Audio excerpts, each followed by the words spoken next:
Face It, Brian Robinson.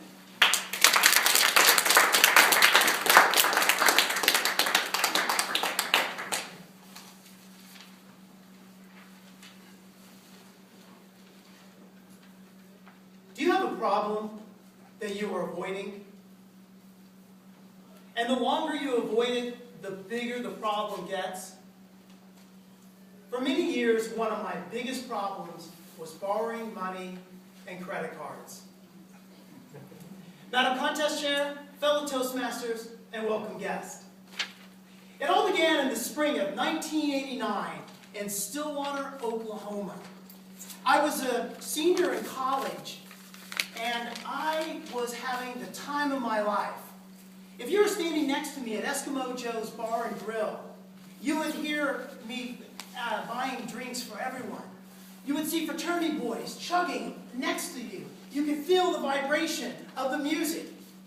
And you would hear these words, "Booger is buying, y'all." I was Booger. That was my college nickname. Why was I buying? I had my Stillwater National Bank MasterCard with our school colors, orange on one side, black on the other, with the Pistol Pete logo on the front. If you wanted a cold beer, hey, drinks are on me. Would you like a shot of tequila? I got you covered. How about not one slice of pizza? I'll get you two. It's all on me. I was living great. I looked like Donny Osmond and I was spending money like Donald Trump. It was fantastic until one morning I was waking up getting ready for class at 3:30 in the afternoon. I heard a knock at the door.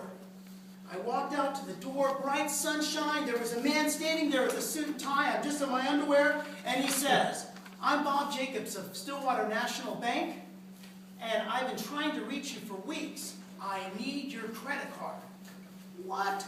I went back to my wallet. I pulled it out. I handed it to him. And then he said, "You need to quit avoiding your problems." And then he took out the scissors and he said, "You exceeded your limit." What limit? I didn't know there was a limit. And he cut the card in half. He killed Pistol Pete. I almost started crying. But then I realized I had another card in the back room. Well, over the next 12 years, my life went something like this.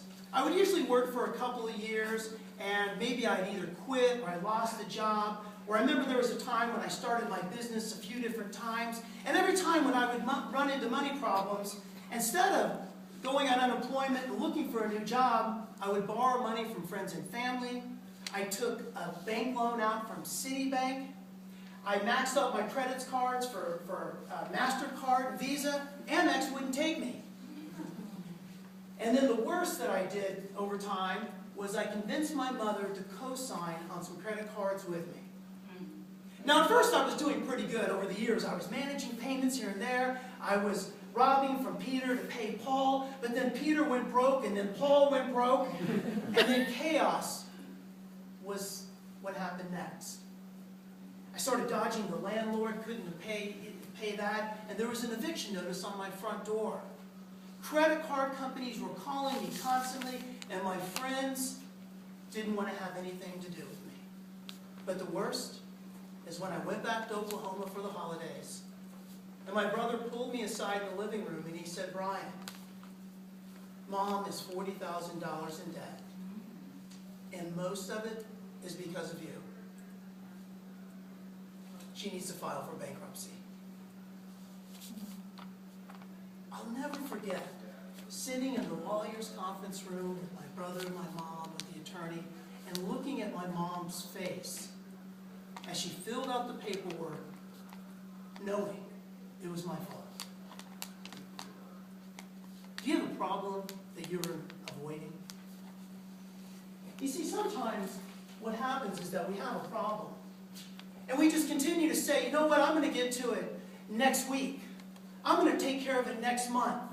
I'm going to take care of it next year." And pretty soon, everywhere you go, that problem is with you. Well, when I got back to New York City, I was working at my part-time job, and as usual, I checked my wallet. There was just a few dollars, and I saw my colleague, Don, and I went up to him and I said, Don, I haven't eaten all day. Can you spot me a few bucks? And Don turned to me and he said, Brian, you have a problem. You need to face it to fix it. Face it to fix it. And he handed me a note that said, Debtors Anonymous, with an address of a Fifth Avenue church. 5 days later, I found myself in a church basement with 60 to 70 people and a half-shaped U. It was a 12-step meeting. You could smell the burnt coffee, and it was quiet.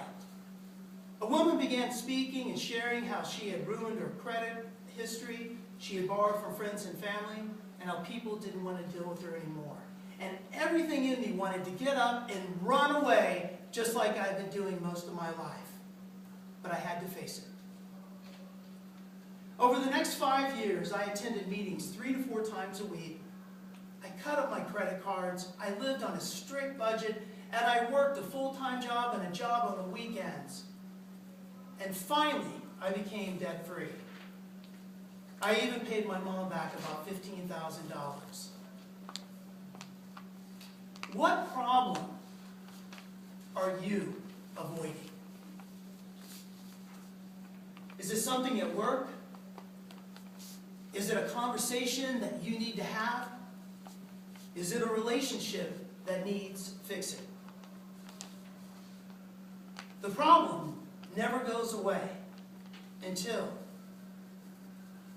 you face it so that you can fix it. Madam Contest Chair.